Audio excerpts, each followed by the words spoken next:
Kaj se bo spremenilo med to akcijo zdaj? Ne bi bilo bolj samoumevno, da take akcije potekajo čez celo poletje, ko so motoristi dejansko ven? Kaj boste posebej zdaj posvečali pozornost?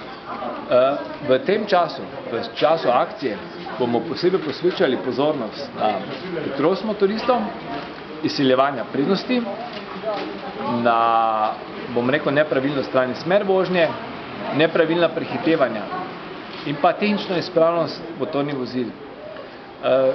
Še bolj pa se bomo probali osredotočiti na tiste odseke, kjer so prometne nesreče najpogostejše z udeležbo motoristov v teh 10 dneh. In boste vse te sankcionirali ali lahko tudi opozarjali? Odvisno od vrste prekrška. Okay. Če so pogoji za izreko opozorila in če se bo policist odločil nekoga opozoriti, mislim, da je lahko opozorilo čist v redu ukrep, ki doseže svoj namen. Jaz sem tudi sam motorist, pa sem veliko na cesti. Pa moram reči, da zadnje cajte imam občutek, da je policija zelo malo prisotna na cesti. Mogoče jaz samo to vidim. Ampak bom drugače vprašal, a se to mogoče pozna v teh stalnih nekih rezih, stroških, zniževanju, tako v kadru vašem, ki ga ni več, mogoče ali v opremi, ki nimate, ker enostavno recimo včeraj med Koprom in Kozino ni bilo nikogar popoldne. Težko je reči, da se to pozna, ja. To bi mogel verjetno nekdo narediti neko analizo, ki pa je dokaj zahtevna, verjetno.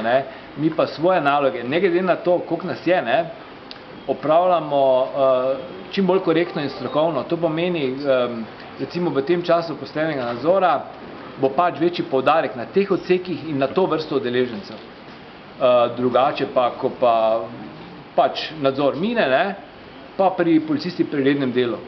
Ko se pelje nekam oziroma pri redni kontroli cestnega prometa, če ugotovi, kršitev motorista, ni označen z registrsko tablico ali kakorkoli, kak drug prekršek, ga ustavi in seveda izvede postopek. Tako da pri rednem delu drugače. Tu pač mogoče malo večje število policistov na tistih odsekih, ki so bolj izpostavljeni, pa na tistih mestih. Super, lepa.